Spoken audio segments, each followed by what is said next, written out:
Welcome to Behind the Screens, Conversations with Background Screening Pros. I'm Les Rosen, your host, and I'm excited to have you here. On this podcast, we chat with the people who know the background screening world inside and out. Executives, industry experts, legal pros, and more. We dive into their personal stories and insights to give you a real look at what's happening behind the scenes. Whether you work in the screening industry or are just curious, Behind the Screens bring you the real, unfiltered conversations from the people who make it all happen. Stick around for stories you won't hear anywhere else.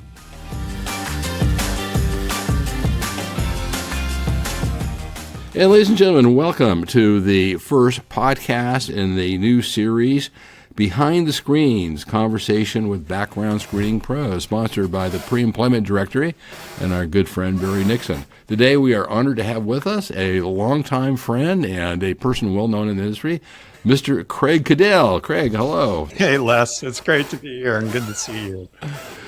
So basically, for the people tuning in for the first time, these are really focused on the people behind the screening industry. We just want to talk about the folks that are the engine behind what we all do, that we see once or twice a year at PBSA possibly, and to find out more about the movers and shakers and the people who actually do the work here.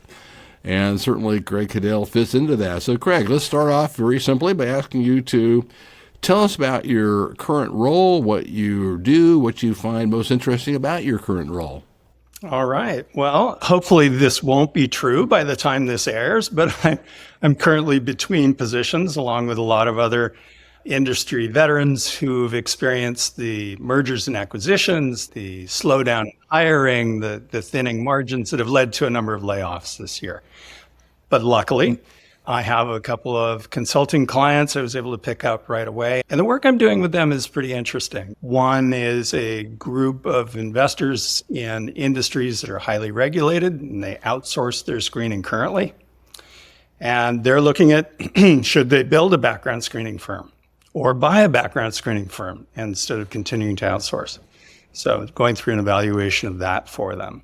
Another is a client that serves the industry with services that are adjacent to verifications, something near and dear to my heart. And they're looking at what would it take to provide those services to their clients? Because the clients have been begging them to come up with something better than what's currently available, particularly around the high cost of employment verifications. So we're asking the question, what would constitute verifiable integrity without necessarily using the traditional data sources? So interesting problems we're working on. Okay, well, you're on the cutting edge of some interesting stuff that's happening. Tell us your path to get to where you are now. What was your career path? So, not to embarrass the interviewer, but I really owe it all to you, Les. Well, all right. Are you blaming me or thanking me? I'm not sure. I think I'm thanking you. Okay, all right. Well, you know, the axiom in the background screening business is that none of us intended to get into it, but once we're in it, we never leave. That's right. Yeah, right. So you brought me in because in the year 2000, you hired the company that I was working for that developed software to develop the software behind ReferencePro. And so I worked as project manager on that for a couple of years. And when it came time to launch ReferencePro, you hired me to come and run the company. Part-time at first and eventually full-time. But boy, I remember those early days.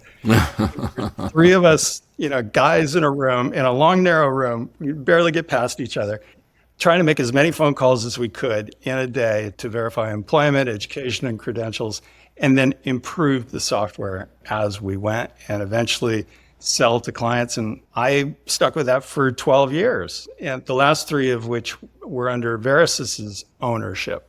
And in that time, we grew that up into a multi-million-dollar business. We had 60 people in a call center that was working year-round, round the clock, doing domestic and international verifications and reference work. I remember you dragged me kicking and screaming into the international part, but it became 30% of the business, and ultimately I did enjoy it and learn a lot. Oh, fantastic. Yeah, and those were the days, I think, where I learned a fundamental lesson of working with IT folks. Make your IT folks use their own product before they hand it off and say it's fine, because then they realize, oh, right, maybe it's not a good idea to have to, do 2 extra mouse clicks, 20 times an hour. But at any rate, yeah, those were the good old early days as we were pioneering something that hadn't been done before, and your huge role in that. So what do you like most about your career in the background screening industry? What's been most interesting or most rewarding for you? Well, after ReferencePro, I had the opportunity to work with ClearStar, with Wholesale, and back to Verisys again. And in that arc of my career, I've had exposure to many of the different kinds of data that we sell in our industry and why we sell it, the sources for that, and the technologies for delivering it.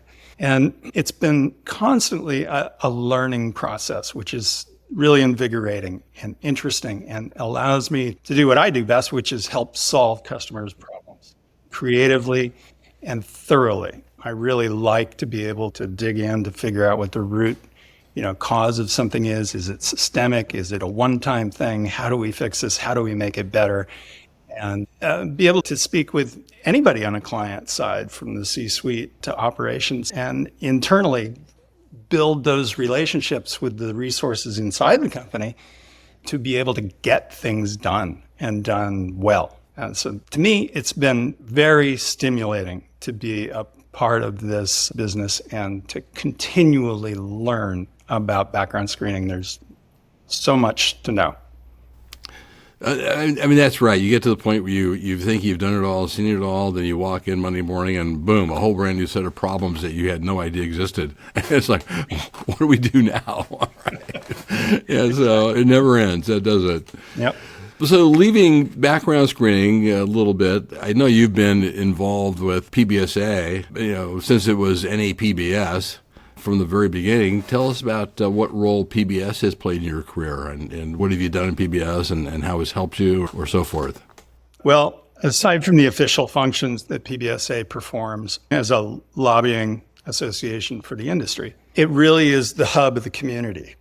And it's a very vibrant community. It's rich with people of high integrity, intelligence, energy, people who've been extremely generous with sharing their knowledge with each other. The friendships that I have been able to form working with the people in this industry through PBSA. Right. We made that switch. You brought it up, NAPBS, and it started. Yeah, exactly. Right. Yeah. Right. I mean, I've been able to work on committees. I've been able to give education sessions in the areas where I developed some expertise in verifications operations, international screening, continuous court records monitoring, and on and on. And to have an audience to be able to speak to has only sharpened my understanding of the industry and allowed me to participate in, hopefully, in making, what we do better for people. It also has allowed me to work shoulder to shoulder with people who I would never necessarily have been able to call colleagues or get to know, aside from seeing them at PBSA, once or twice a year. And now those relationships mean I can pick up the phone, I can call those people, we can collaborate with each other. There's friendships there, and there's a collegial relationship there as well. So you've served on committees, and what have you done sort of the official capacity there? I know over the years you've done a lot of things. Right. I served on committees on international screening with Kirsten Bagas, on the education committee, creating the library of information that, and I forget what we call that now, but I don't know, unless I was on a lot of committees. A lot of phone calls. I had the tremendous privilege of being elected to the board of directors as an associate member for 2 years. And I got to be in the meetings with strategists that we brought in to help set the forward direction of PBSA when we're starting to branch into becoming a global entity. Right. And that was really exciting to be part of. That's great. Yeah. Let's switch gears a little bit. Let's talk about Craig Caddell. Let's talk about you personally. So outside of background screening, I assume you have a life. I mean, most of us do. And so maybe you want to tell us a little bit about your hobbies, interests, outside of work, what you do for fun, family, that sort of thing. Sure. Tell us the real Craig Caddell. So I live in Petaluma, California, which is in Sonoma County, which is about an hour north of San Francisco. And I feel extremely privileged to be able to live in this beautiful corner of the world, thanks to my dad, who was a guy from the Midwest who had an advertising agency, who decided that he wanted to live out on the West Coast, the California lifestyle. He wanted to have a sailboat. he went out and sold to accounts in Japan and Mexico so he could open a West Coast office, and he moved us out. And so I've been able to build my life here. And my wife, Kathy, is also from this area. We have 2 kids. Jasper is 22, a mechanical engineering student at San Diego University, or University of San Diego, rather. And my daughter, Nicola, is a naturalist working up in the Cascades in Washington. That just blows me away. I knew Jasper and Nicola when they were just little tiny tots. And, right. And I think Jasper was born while we were working together. That's right. Yeah, exactly. Right. Yeah, exactly. So that's my family and where I live. I'll brag on my wife a little bit. Kath was a collegiate national champion in cycling, and she's now one of the coaches to a kayak racing team that we helped form about 10 years ago here in Petaluma. And so keeping up with her on the road, on the trails, on the water is what keeps me out there. But when I'm not outdoors, I love cooking. I love, planning for meals and shopping for them, and going to the farmer's market occasionally and making, wonderful meals. Better yet, traveling to countries, that really revere the cuisine I love. So, Right. Whenever I get a chance. Where you been? Share that. Share some of the more interesting locales.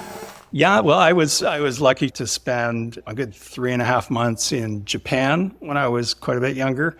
And we went to France a couple of years ago for a while. I don't necessarily recommend the cuisine, but Scotland's a lovely place. If you like haggis. Well, they have McDonald's in every corner in Edinburgh, so it's okay. Right. Yeah. I also, as you know, I didn't take the usual trajectory from high school to college to career. I took, instead of a gap year, I took sort of a gap decade and a half. There you go. All right. I worked my way onto some racing sailboats that allowed me to deliver boats across the Pacific, once from the West Coast, once from the East Coast, to Australia, and live in Australia for the better part of a year. And that's when I was 21, 22. And it was the experience of a lifetime. It was a dream come true from my childhood, from all these adventure books I had read, and being brought up around sailing. It was, an amazing experience. Well, I mean, there you are in the middle of the world's biggest ocean. I mean, nothing around for thousands of miles except you, your boat, and your crew. I mean, that to me is like unbelievable. Like you're a superhero to be able to do that. That's amazing. I mean, that's just amazing. All right. Well, I'll tell you, when it really hits you is on a calm day. There's no wind. There's very little wave, and you stop everything, and all but one of you jumps overboard, and you swim away from the boat, and you look down, and there's nothing but sun rays disappearing into the void. And you turn and you look back at this little eggshell of a hull that's the only thing between you and certain death. And suddenly, I don't know, maybe you feel like an astronaut who's out on a spacewalk. It's a humbling feeling. That's absolutely incredible. That's incredible. So you actually, as I recall, you grew up in Tiburon, where I live now, and you actually worked at this funny little store that my daughter, years later ended up working at, where I think every kid in Tiburon has worked there, right? That's right. That was probably everybody's first job. Yeah, exactly. And I think it's closed now, unfortunately, but I can't remember the name of it. But I think it was retail clothing, some little boutique or something. Yeah, right. Yep. Oh, that's just amazing. But then after your gap, you went to Dominican, right? I was approached by a photographer who was working with an advertising agency for a major department store. And I'd just come back from the South Pacific. And I don't know, the guy walked up and said, "We'd like to use you in our catalogs and our advertising for this store. And iMagnin, if anybody remembers that. And I was like, yeah, sure. So I saw this great opportunity to be able to be paid well and continue to travel around the world. And I grabbed that with both hands. I went out and worked and, got around to every photographer, every casting agent, kept my name, kept my face out there, and made the most out of that opportunity. And I was, I just had a great time. I was able to work in Los Angeles, in New York, in Paris, Milan, Tokyo.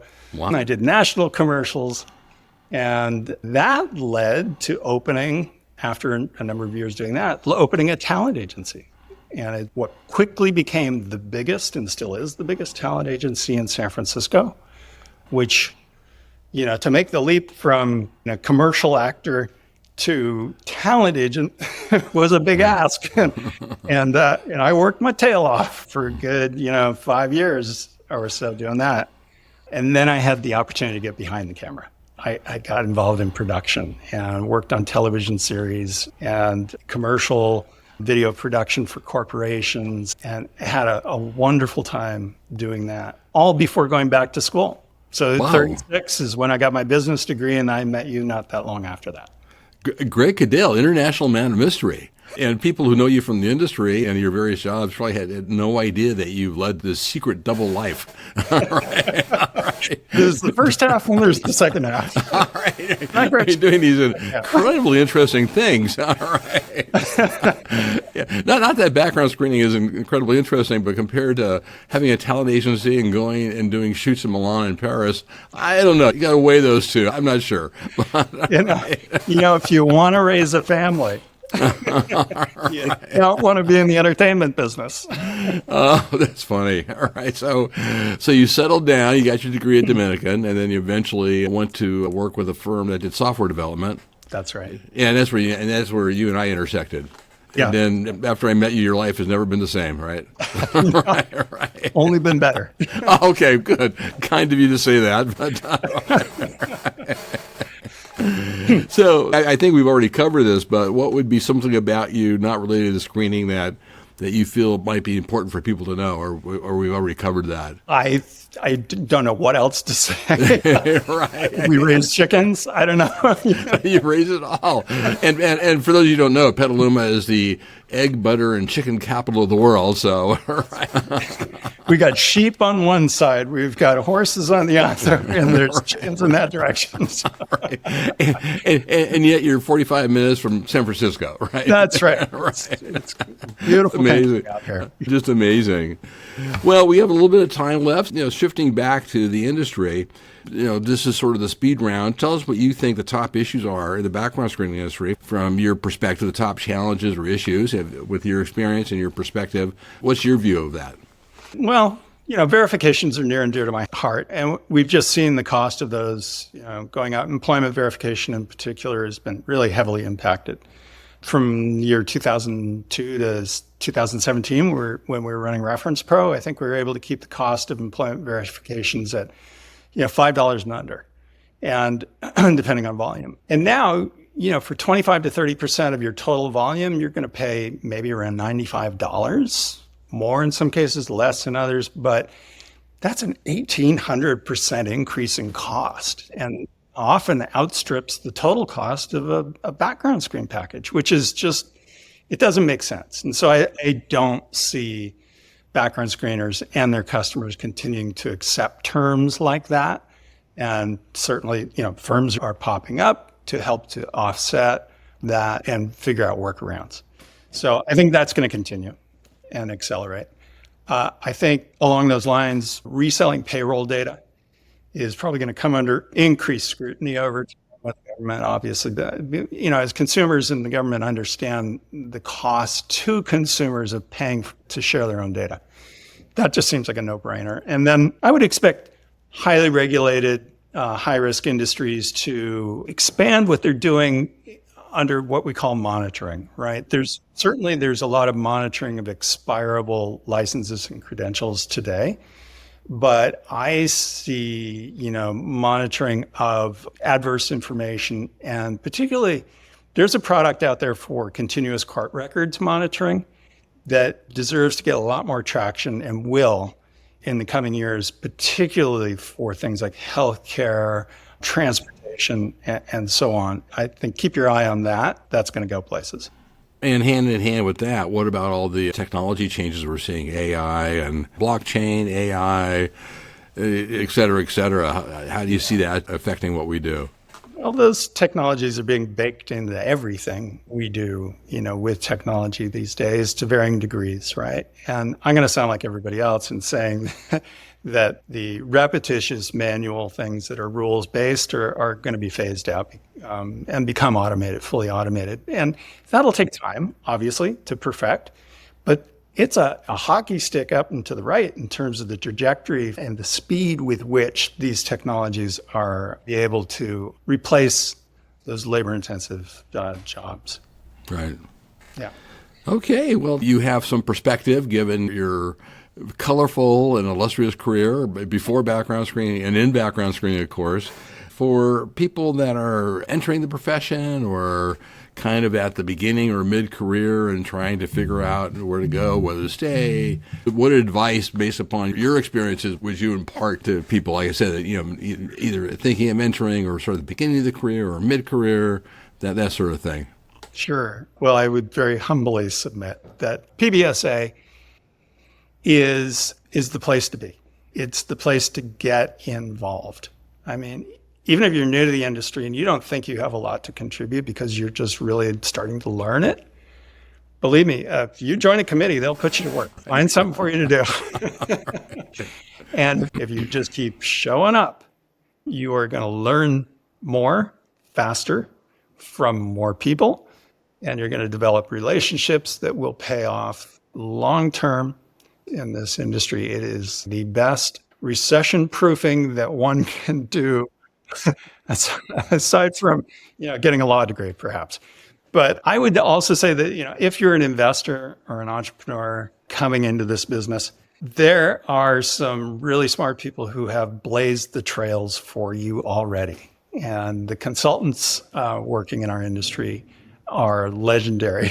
And I would say use them. That will shorten the time to going live, save you a lot of headaches and a lot of money. So make good use of the folks who've already done it. No, I mean, absolutely. And I think as you described, some of the relationships from PBSA are not just professional, but it's personal. You can go to, particularly you, because a lot of your involvement has been with numerous CRAs. You could go to any city in America and have someone take you out for dinner. Right? Well, I suppose. Yeah.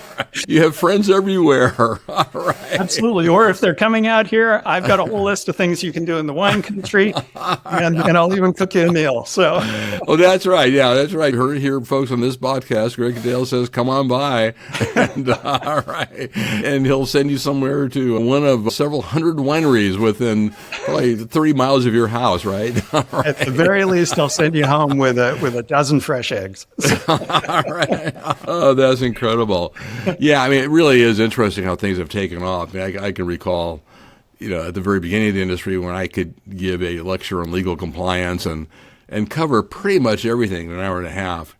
And now you go to a PBSA mid-year or annual, and you'll have 20 or 30 lawyers covering just a small percentage of what's happening. So it's just taken off, and things have changed immensely. I'll end with this. What's the biggest change you think you've seen in your time in the industry? I'm particularly aware of the mergers and acquisitions and the roles that private equity is playing in the industry now, for better or worse. It certainly is providing a lot of resources that were necessary for the modernization of the industry. And we've certainly seen that happening and continue to happen. It also has, resulted in a lot of consolidation, which is the flip side of all those positive effects there. So I think that's the largest sea change we've seen in the industry. And I'm amazed sometimes when I look at LinkedIn at the number of just really wonderfully talented, experienced, can-do people with all sorts of know-how that can make things happen that are sort of, between positions. I'm thinking, my God, how is it possible that some of these people have not been grabbed immediately? But that's just, part of the sea change. Well, Greg, if you have any closing thoughts, feel free to share. More than anything, I'd like to thank you for bringing me into this industry. for helping to create PBSA, which, as I said, is the hub of our community, and giving me and many other people the opportunity to form really meaningful friendships and partnerships and associations, to last a lifetime. So thank you, Les. Well, ladies and gentlemen, we had a chance to hear all about Craig Caddell, who has led an extraordinary double life. Craig 007 Caddell. All right. And I'm sure that you can be easily located on LinkedIn if somebody wants to contact you or for follow-up, make a connection. And ladies and gentlemen, with that, welcome to Season 1, Episode 1 of our podcast, the Behind the Screens, Conversations with Background Screening Pros. And our pro today was none other than Mr. Craig Caddell himself. I appreciate everyone attending. Thanks.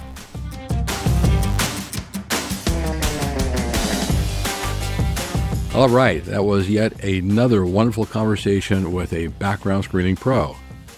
If you enjoyed today's episode, don't forget to hit subscribe so you never miss an update.